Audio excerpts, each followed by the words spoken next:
this is Becky. Thanks for tuning in tonight. After my salad post yesterday, I got a couple questions asking about how I keep my greens fresh when I'm trying not to go to the store too often. And it's a really simple solution. Lots of you have probably bought this big box of spinach or maybe the spring green mix from Costco.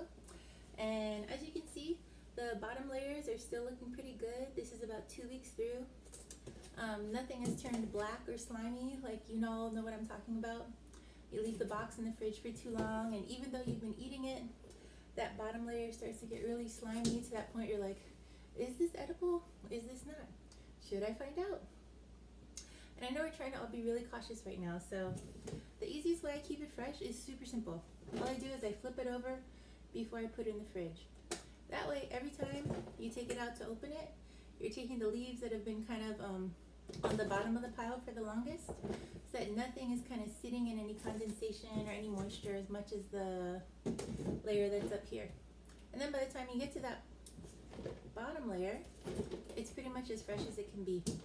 This is especially useful if you wash all your produce when you come home. Like, even though this says triple washed, ready to enjoy, if you still want to wash it, that's totally fine. I personally like to use the Thieves Fruit and Veggie wash from Young Living. It's plant-based, and like if you were doing a whole box like this, you only need like 1 capful into a whole sink of water. Swish them all around, clean them up, rinse them off. Then I would usually put into the salad spinner or something to get all that extra moisture off.